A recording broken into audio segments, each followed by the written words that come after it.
Tonight, a shock verdict possible in the alleged murder of paramedic Stephen Toga at Campbelltown.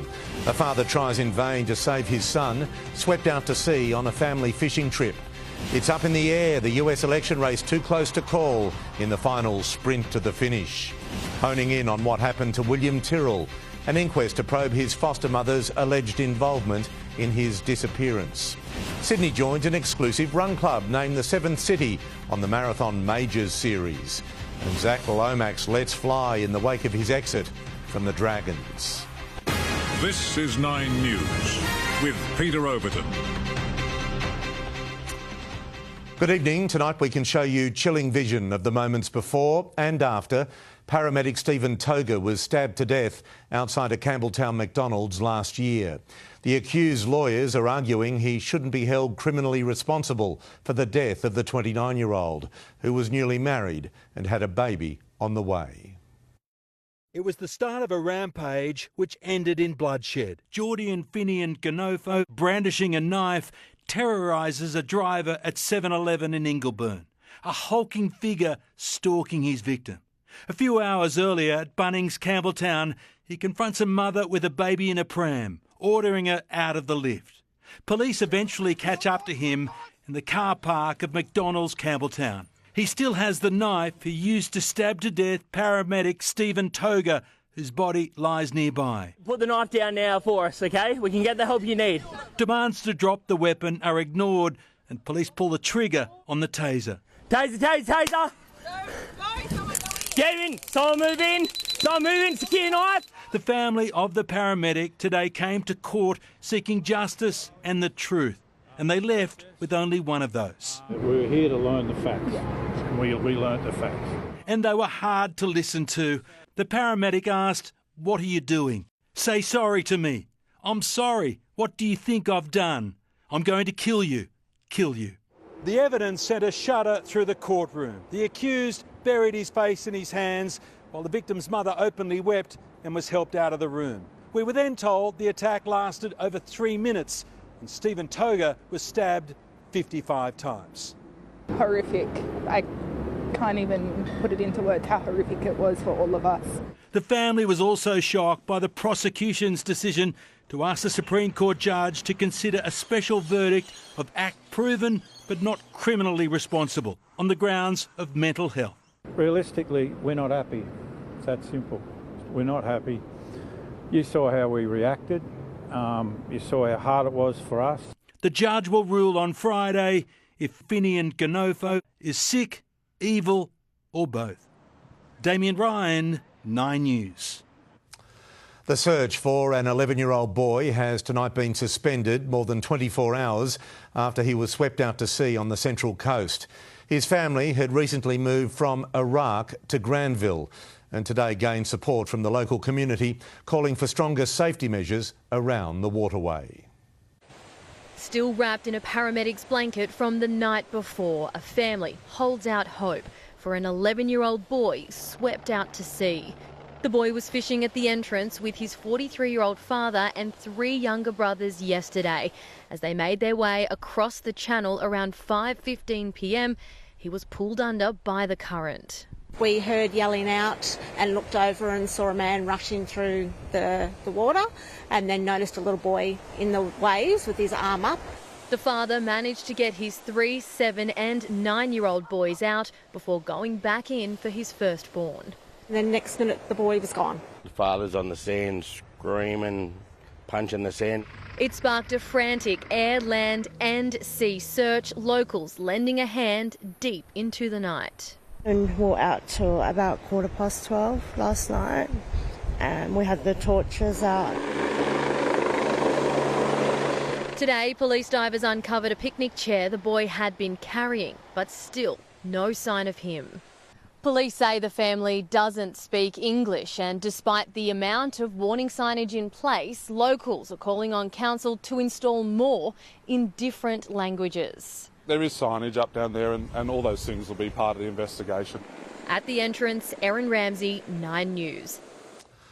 It's less than 24 hours until election day in the United States, and if most polls are to be believed, it's still anyone's race. Today it was a tale of two campaigns, a former president with a flashy flyover and a vice president delivering a message of faith. This is campaigning in a way only Donald Trump knows how. It's coming across the sky. A flyby before flying into a new storm. To get me, somebody would have to shoot through the fake news. And I don't mind that so much. A dark closing argument in a three-state blitz, speeches filled with unproven election claims. Every rally. Last night, you don't have any seats that are empty. He was caught out on crowd sizes. Today, you missed a beauty. Today, he issued a new warning if he wins. It's going to be so much fun. It'll be nasty a little bit at times, and maybe at the beginning in particular. Most polls indicate this race is still too close to call. There are long lines and more than 74 million people have voted already. My ballot is on its way to California, and I'm going to trust the system that it will arrive there. At Sunday service in battleground Michigan, Kamala Harris was praying Americans backed her. I see a nation determined to turn the page on hatred and division. Leaning on past presidents for campaign support. We are ready for a president, Kamala Harris. Before issuing her penultimate rallying cry in front of university students. Our campaign has not been about being against something, it is about being for something. Kamala Harris has had just over 100 days to run this campaign, but in a matter of hours, she could shatter America's highest class ceiling and become this country's first female president. Donald Trump could also make history, the first convicted felon to be commander-in-chief. I'm extremely about Donald Trump.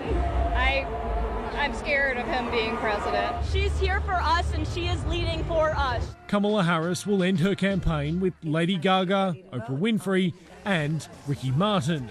Donald Trump does things solo. Election day is close, many still wondering what comes next. In East Lansing, Michigan, Jonathan Kersley, 9 News.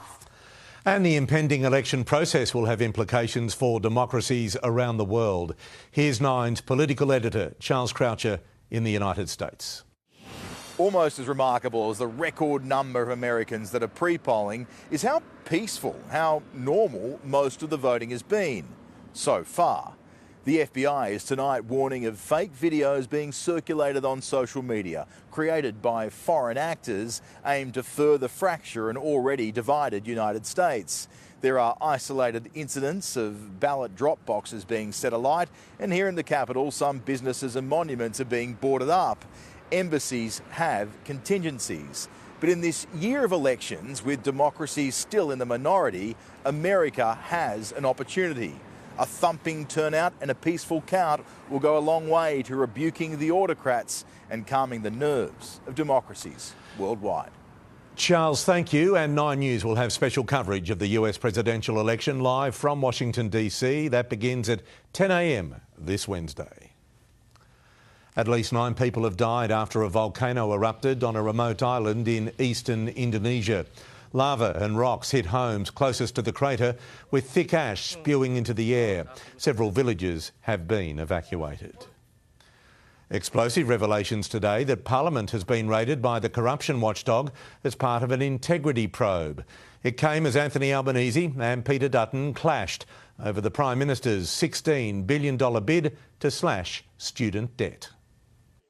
Reaching for a handout. There you go. The Prime Minister zeroes in on his young political targets. Students lumbered with big university and TAFE debts. They'll be slashed by 20% under a $16 billion plunge on the next election. Has anyone else worked out how much they'll save? It's about $12,000. Anthony Albanese revealing the policy at a high-octane weekend rally. Incredibly irresponsible that essentially transfers student debt to other taxpayers. A theme that continued in question time, suggesting the coalition will oppose slashing HEX debt. When will the reckless spending stop? There's not a single cost of living measure that those opposite are prepared to support. The HEX policy was timed to give the PM clear air after the Qantas flight upgrade saga. But today it was Parliament itself at the centre of a controversy of a different kind. The National Anti-Corruption Commission attended Parliament House on the 3rd of October. 6 days after the corruption watchdog raided Parliament, Department boss Rob Stefanik took leave on full pay while an investigation took place. He had a relationship with his deputy Kate Saunders, who took a taxpayer-funded incentive to retire payment worth $315,000. In May, when asked if the relationship was while he was Miss Saunders' boss, I'll give you a simple answer, Senator, and that is no. Today, when Mr Stefanik didn't appear... What does DPS have to hide that you want to keep under suppression? I have nothing to add. Andrew Probyn, 9 News. The Melbourne Cup won't be the only event stopping the nation tomorrow. The Reserve Bank will make its latest call on interest rates. And while millions of Australians are hoping a cut is coming, the odds are lengthening. Here's Nine's finance editor, Chris Kohler. The race may stop the nation, but the life savings of millions of Australians are really riding on the RBA. If you were placing bets, tomorrow's meeting looks like this. A no-change decision is basically the unbackable favourite. The cash rate is almost universally expected to stay on hold at 4.35%, where it's now been for a year. A rate cut and a rate hike, both pretty much scratched. Most economists say there won't be a rate reduction until the February meeting, but several now wouldn't even be putting money on that because unemployment is still low and core inflation is still high. They say stressed borrowers could be waiting without a cut all next year. In fact, the risk is, in my view, that if we're going to see rates move in the next 6 months, that move will be a tightening, that is a hike, not a cut. Another hike would crush households, and while it's speculation, those concerns will weigh on next year's election. So while the RBA is unlikely to move interest rates tomorrow, what Michelle Bullock says and forecasts will be absolutely crucial. Thank you, Chris. It's been 10 years since William Tyrrell vanished on the state's mid-north coast, and today the 5th stage of the inquest into his disappearance resumed. The coroner told the little boy's foster mother will not be called to give evidence, even though she's the main person in police sights. William Tyrrell's foster mother has always attended the inquest into the little boy's disappearance. Today, for the first time, she's arrived as a person of interest. Will the truth come out? The 5th stage of the long-delayed inquest now set to examine this police theory.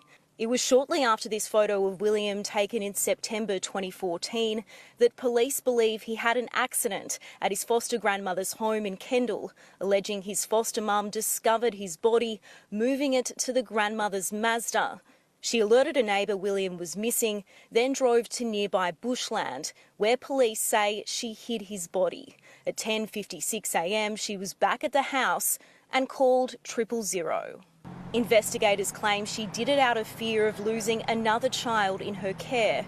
Professor John Olley, an expert in soil and water movements, oversaw the search surrounding the property in 2021. Today, telling the inquest it was extremely thorough and any clothing left behind would remain for hundreds of years. Nothing significant was ever found. Will you tell your side of the story? Despite being the focus of this probe, William Tyrrell's foster mother has not been called as a witness. Instead, a video will be played to the court of her reacting to the allegations, which she has consistently denied. Also not on the witness list, lead investigator David Laidlaw, who has pursued the foster mother as he tries to solve a decade-long mystery. At Lidcombe, Annalise Bolt, 9 News. Spain's king and queen have been confronted with abuse and had mud thrown at them during a tour of a flood-ravaged town.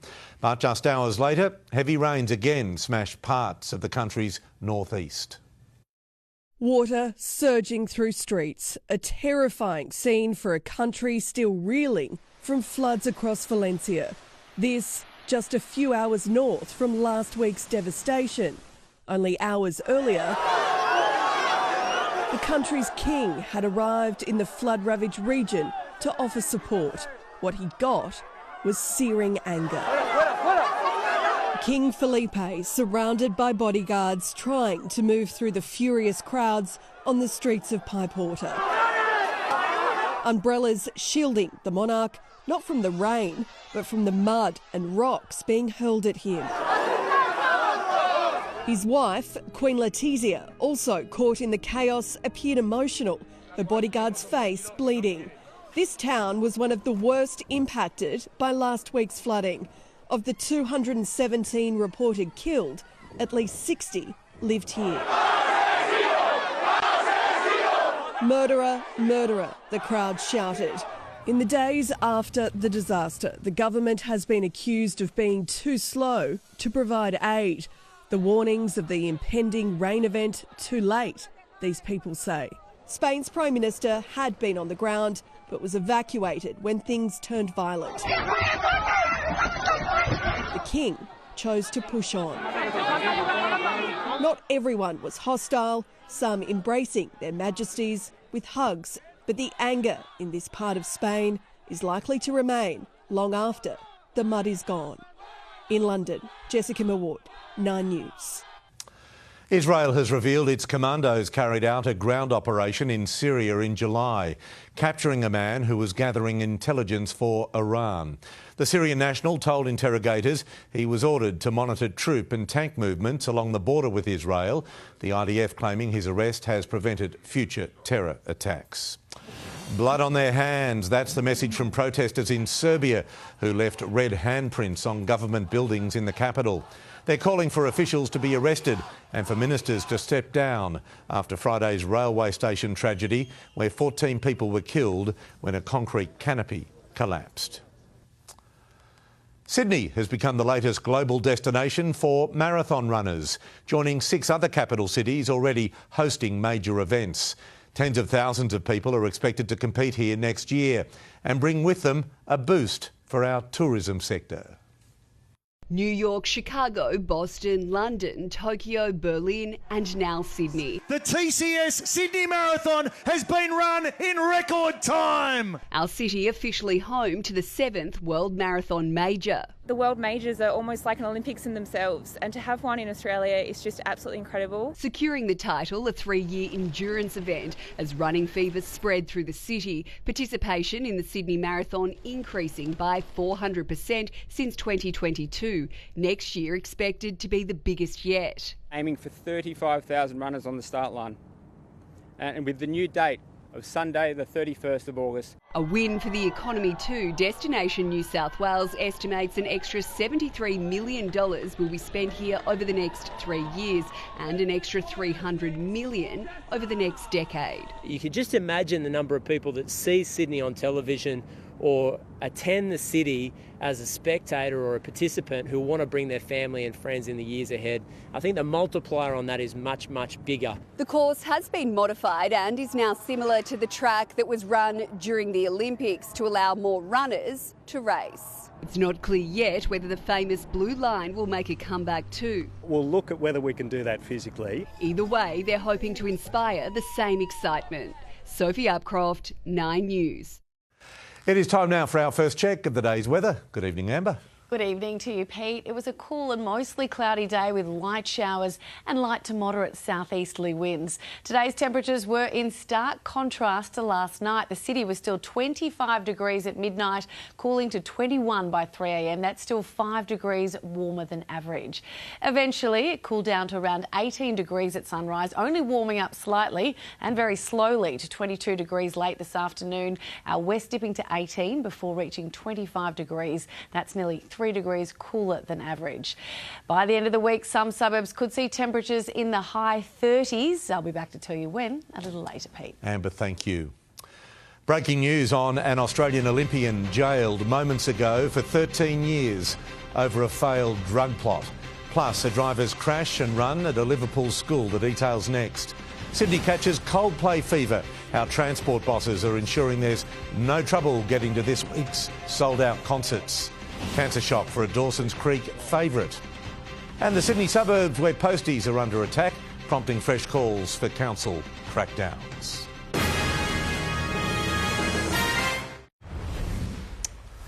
We return to the news with breaking news. Olympian Nathan Baggaley has been sentenced to 13 years jail over a failed $200 million drug plot. The former kayaker's younger brother Drew and another man were intercepted by the Navy in July 2018 east of Byron Bay using an inflatable boat to pick up 650 kilos of cocaine. Nathan's brother has been sentenced to 15 years jail. Police are asking for your help tonight to find the driver behind this crash at Liverpool. A Holden Commodore is seen here swerving before slamming into a parked car and onto the footpath just after 5 p.m. yesterday outside All Saints Catholic College on Big Street. The banged-up car continues on the footpath for several metres before driving off. Anyone with information is asked to contact police. A 14-year-old boy is in hospital tonight after colliding with a police car while on the back of a dirt bike at Penrith. Police patrolling along Mulgoa Road last night say they spotted the trail bike but didn't attempt to stop it. Exactly why the highway patrol car pulled off to the left is under investigation. Our train network will be put to the test this week with 4 sold-out Coldplay concerts at Accor Stadium. Transport for New South Wales has a plan to make the trip easier and, if you weren't already, get you in the mood. Ask anyone that's seen the magic live and they'll agree. A Coldplay concert is a journey to paradise. And now, with the band heading to Sydney at the speed of sound with 4 sold-out shows, the only trouble fans face is getting to the concert. Adding more than just sparks to the spectacle is Transport for New South Wales. Over 650 extra bus services and over 550 extra train services. And Central Station, fittingly, will be turning yellow. But if that doesn't fix you, Coldplay songs will be played on board trains to the event. There we go. It's a favourite, right? Coldplay has given Sydney Trains permission to play some of our favourites, including Clocks. To make our customers feel warm and welcome and really get them into that concert vibe. Take a listen. This is what you'll be treated to on the way to the Coldplay concert. And if you can't quite pick the song, don't worry, because the name will be displayed right here on the sign. As for singing and dancing on board, look, it's encouraged, but don't go too crazy. What happens if the music starts on the train and everyone starts boogieing? Have you planned for that? Yeah, obviously we'd hope that they do get a bit of boogie before they actually go to the concert. The hardest part is just waiting until Wednesday night, but the clock's ticking. In Auburn, Alex Anke, 9 News. There was an embarrassing moment for the Coldplay frontman Chris Martin, his trip to Melbourne ending with a fall through the floor at Marvel Stadium. Martin stumbled into a trapdoor on the stage during their final show in town. But the show must go on, the British band honouring John Farnham with their own version of The Voice after he made a rare public appearance at the concert. Up to a dozen people have been injured and tens of thousands are without power after major storms and tornadoes battered Oklahoma. Cars were tossed around and roofs ripped off, most of the damage in the capital, Oklahoma City. The National Weather Service says 6 or more tornadoes hit the state. He was the main character in the US TV series Dawson's Creek from the late 1990s. Now James Van Der Beek, who played Dawson Leary, has announced he has colorectal cancer. The 47-year-old saying there's reason for optimism and I'm feeling good. Newmarch House, it was home to the nation's second worst COVID outbreak. Next, finally, good news for families whose loved ones died from alleged negligence at the Western Sydney aged care home. A woman burned by a Molotov cocktail lobbed at her Northern Beaches home. Clover Moore lists her Redfern property and the Lord Mayor's tip for a tidy profit. And we head to the US county famous for picking presidents to find out who'll come out on top.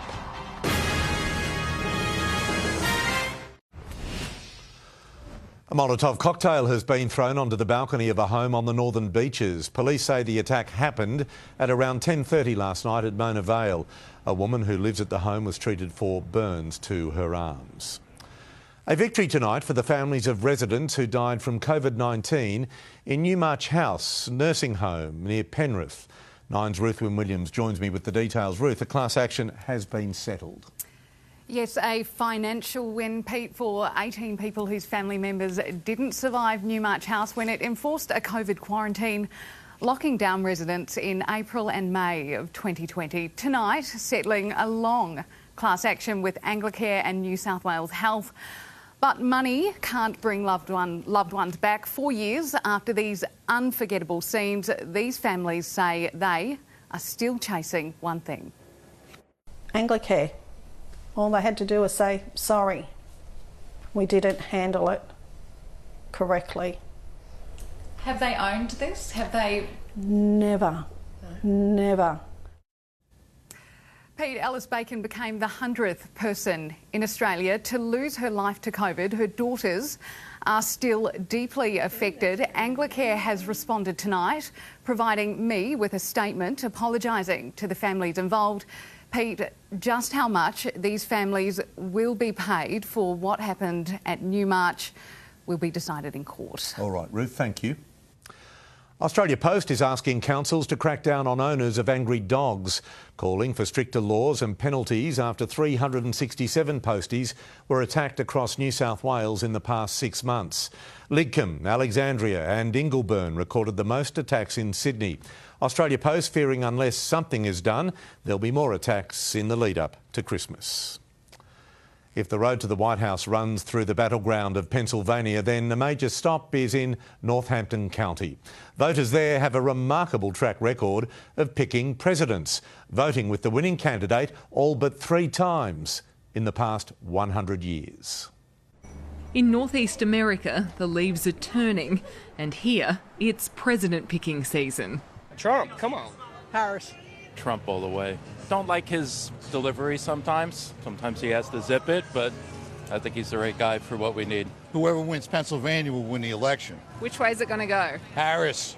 If it's not Harris, oh my gosh, we're going to have 4 years of disaster, chaos, and just absolute garbage. Northampton County has a long-running reputation.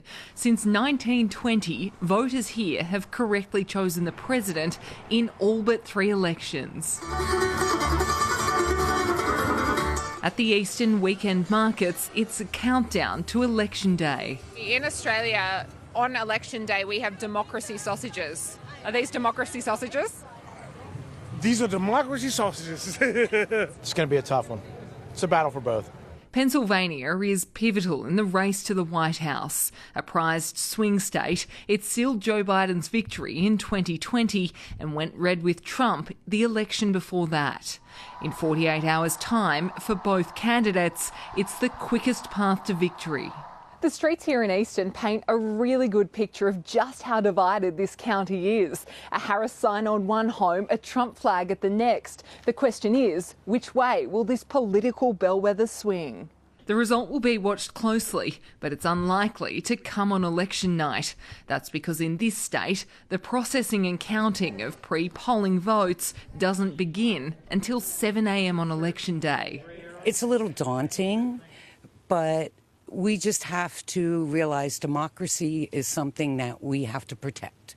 In Northampton County, Pennsylvania, Lauren Tomasi, 9 News. A Redfern terrace owned by Sydney Lord Mayor Clover Moore and her husband has been put up for auction, reportedly with a price guide of $4 million. Ms Moore purchased the home on Kepos Street for $45,000 in 1978. It's a 3-bedroom, 2-bathroom Federation house dating back to the 1900s, with a rare feature for inner-city property, a lock-up garage. Sydney to Newcastle in an hour, inside the massive project to turn high-speed hopes into reality. A delivery rider on the hoof cops it fair and square from a police horse. Roz is here with sport, and a candid Zach Lomax has opened up about his exit from the Dragons. Pete, we finally know why Lomax was so desperate to leave the Red V. Tonight, why the new Eels recruit isn't surprised Ben Hunt followed him out the door. An injury scare for one of Australia's key quicks ahead of a huge summer of cricket. Plus, a Melbourne Cup favourite makes a splash on the eve of the great race. And will the showers hold off for Melbourne Cup Day celebrations? I'll have your forecast shortly.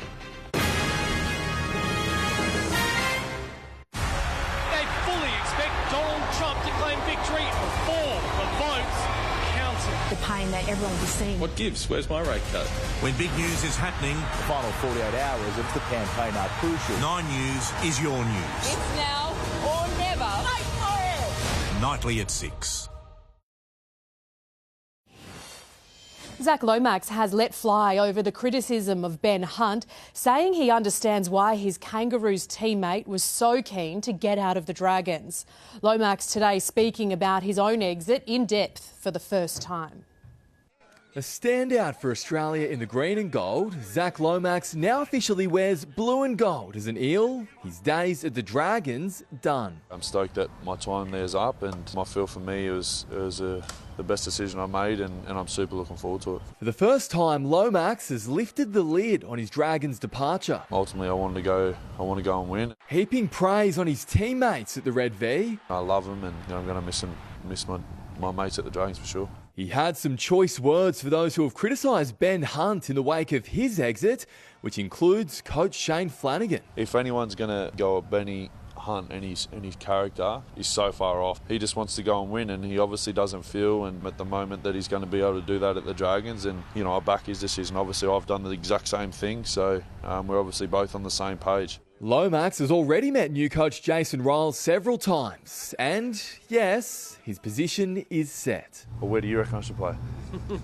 I think you're a tricky because everyone seems to have their opinion. But I've only said it probably 400 times, but centre. Lomax has been crucial to the Kangaroos' success, but for the final against Tonga, Australia is bracing for an all-out battle of the forwards. Yeah, you know what to expect, and you just got to go hell for leather. Led by Cotter's Cowboys teammate, Jason Taumalola. He's tough to handle. He's a big boy, and try and get into him in the tackle and throw my elbows in him and get into him. In Wyong, Sam Jordan, 9 News. Hunt has expressed a desire to return to the Brisbane Broncos, and new coach Michael Maguire admits the interest is mutual. He's a world-class player. I mean, I've just competed against him many a times when I've coached against him. He's a great player. He's got plenty of experience, and we all know what he's capable of and what he'd bring to the place. There will be no Queensland homecoming for Sam Walker. The Roosters finally confirming a 2-year extension for the playmaker. Test stars Mitchell Starc and Pat Cummins have impressed in the first one-dayer of the home season. The pace duo blew out the cobwebs ahead of a bumper 5-test series against India. Australia is none for 18, chasing Pakistan's 203. The new summer of cricket attracting music royalty. Coldplay's Chris Martin back at the MCG. Pakistan's opener was no match for the speed of Starc. Headers into the stumps, Mitchell Starc. Mitch's second was a lesson on how not to leave the ball. Flicks the toe end of the bat. 2 for 24, Mohammad Rizwan joined Babar Azam to build a partnership. Looks in good fettle. And they were helped by the Aussies, who looked a little rusty in the field.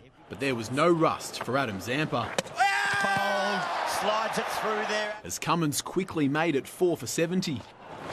All gloves and taken. That is brilliant from Pat Cummins. This was an absolute brute. There was a scare as Stark's second spell only lasted 6 balls. Although he has called to those on the side. The left armour pulling up lane with cramp, but able to run off the MCG and return to bowl the next over.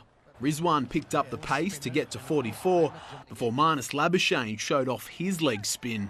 It's in the air. Can he get it? Yes, he can. Marnus Labuschagne with the breakthrough.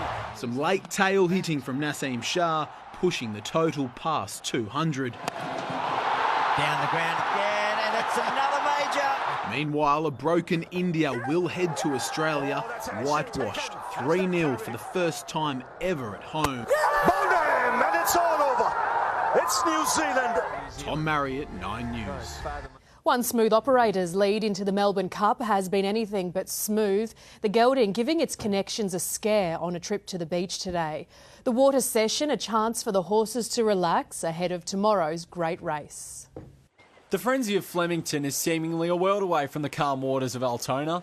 But for Cup fancy one smooth operator, another unforeseen hiccup. This stumble sending a wave of concern throughout the camp. No harm done to the horse. His bad luck was last week when a cut to one of his legs had vets giving him the once-over. No, he's fine. He just pulled the shoe off and had a nick on his heel, and vets came out on Friday.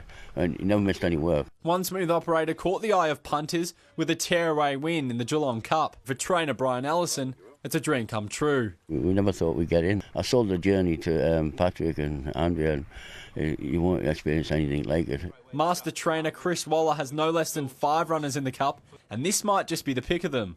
Buckaroo was among the cavalcade of horses at this morning's beach session, vying to go one better than his second place in the Caulfield Cup. There's a lot of things behind the scenes that go in over a 300 or 200-day preparation. It's just slowly building towards these grand finals. Tomorrow's Cup will see 4 female jockeys contest the race, among them Winona Costin. It's just a childhood dream come true. Everything about it is just so special. Her great-grandfather on her dad's side, Larry Wiggins, came second in 1951 on Akbar, while in 1974, her great-grandfather on her mum's side, Jack Wood, trained Captain Perry, who came third. Yep, but I won't settle for second and third. I just want the win out there. Trent East, 9 News. The big dance at Royal Randwick tomorrow will also be a big occasion for the Bayliss family. Brothers and jockeys Regan and Jake Bayliss are going head-to-head in the $3 million race for the best horses from regional New South Wales.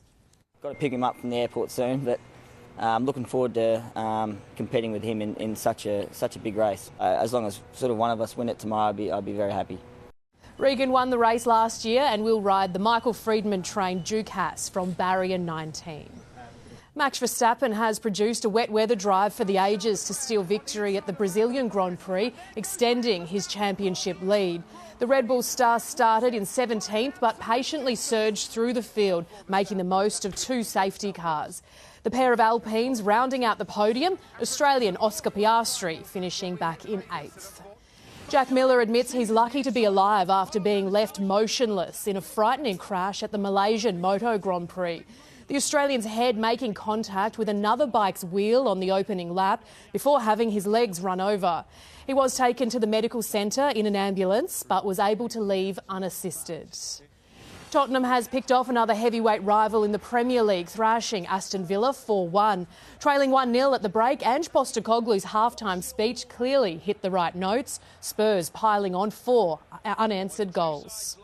We've got extra gears in us, we'll keep going, and it's up to other teams to kind of hold on and try and match us in that area. Chelsea is just holding on to its place in the top 4, drawing 1-1 with Manchester United. Back home, the Melbourne Cup coverage begins from 10 a.m. Australian Eastern Daylight Time, right here on 9 Pete. Spot on. Ros, thank you. Next in 9 News, the state's best of the best vying to be crowned Australian of the Year. Sydney to Newcastle in an hour and to Gosford in 30 minutes. See how our fast rail is becoming reality. Road rage like we've never seen it before in the CBD. And simply spectacular. Students warm up for their biggest performance of the year at Olympic Park.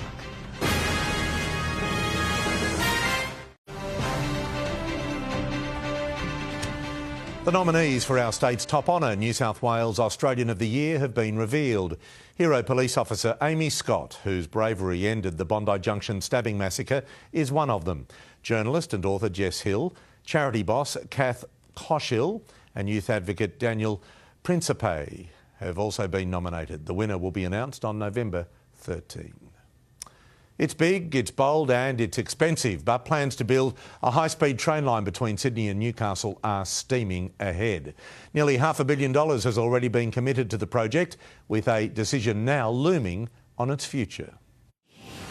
The future of train travel, Sydney's Central Station to Newcastle in an hour or Gosford in 30 minutes.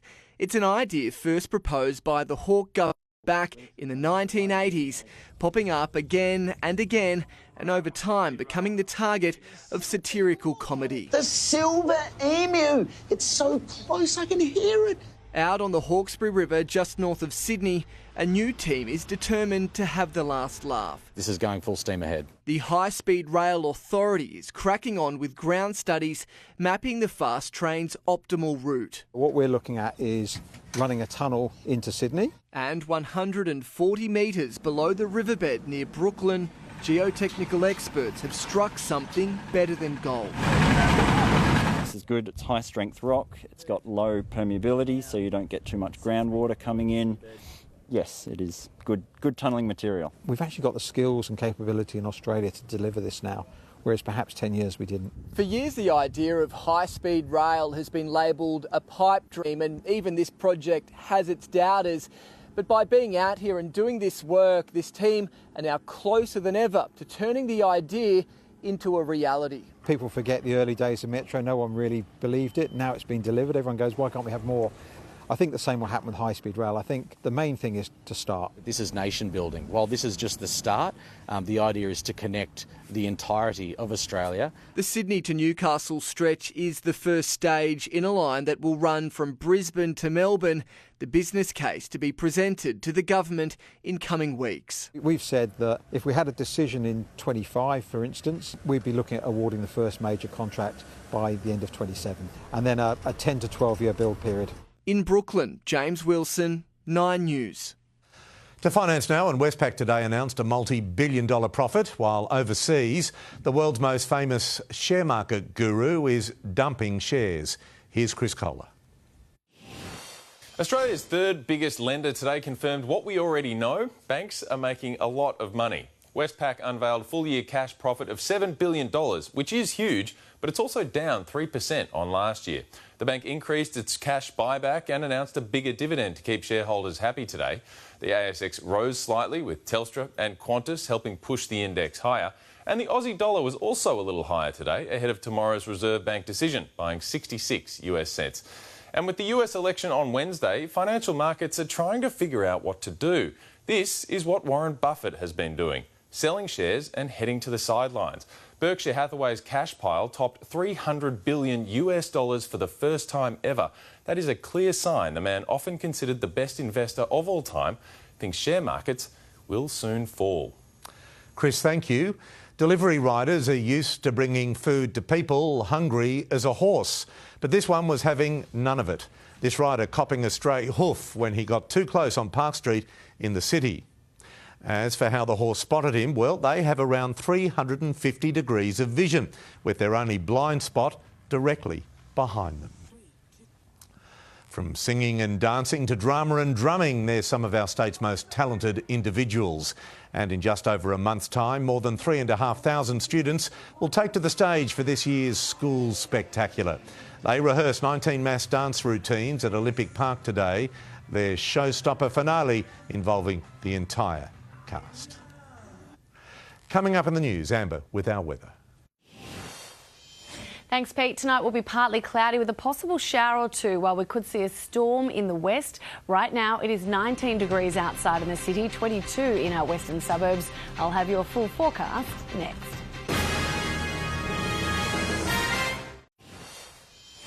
It was a mostly cloudy day with a few light showers and light to moderate winds. We saw around 0.5 to 1 millimetre of rain fall across our coastal and central suburbs, but most of the west stayed dry. Temperatures were up to 5 degrees cooler than average, only reaching 21 in Kellyville, the city, Parramatta and Campbelltown, a warmer 23 in Richmond, Katoomba and in Penrith. Across New South Wales, we've seen some light showers along the coast and central inland areas, with a storm warning tonight around the northern rivers in the mid-north coast. Grafton has been drenched with 27 millimetres, 14 falling in Armidale and 12 millimetres in Coffs Harbour. Some very warm weather in the far north today around that storm activity, reaching a top of 34 degrees in Grafton and 31 in Coffs Harbour. Tomorrow, a surface trough will trigger showers and storms once again over parts of northeastern New South Wales and southeastern Queensland. Brisbane heading for a shower or two, 32 degrees, cloudy skies in Canberra, 27. The weather is looking perfect for the Melbourne Cup in Melbourne tomorrow, sunny and 26 degrees. Just a shower or two in Adelaide with a warmer top of 30. We're expecting a few light showers across the southwest, the northeast and along the north coast tomorrow. It will be another hot day across the north coast and inland areas, heading for a top of 37 in Narrabri, 33 in Dubbo, with cooler conditions along the south coast. Sydney will be cloudy tomorrow. This is how there is a 40% chance of a light shower with light winds. Now, if the rain arrives, it should only be a millimetre or so along the coast, a heavier 3 millimetres in our west. Temperatures once again cooler than average, only heading for 21 degrees in Terry Hills and Cronulla, 23 in the city, Parramatta and Liverpool, 24 degrees in Richmond and Penrith. Let's take a look ahead. Wednesday is looking warm and fine, 27 degrees, heading for a hot 32 on Thursday with some late showers. Another hot day on Friday, 30 degrees before it cools down for the weekend. In our west, we're set to a partly cloudy 33 on Wednesday, soaring to 36 degrees on Thursday with a late shower. Clearing up on Friday to another warm day, 33 degrees. The weekend looking a little cooler with a shower or two, but Melbourne Cup celebrations in Sydney looking a little bit cool and maybe a bit wet, Pete. All right, Amber, thank you. Ali is next with the current affair. That is 9 News for this Monday. I'm Peter Overton. I hope you have a good evening. From all of us, good night.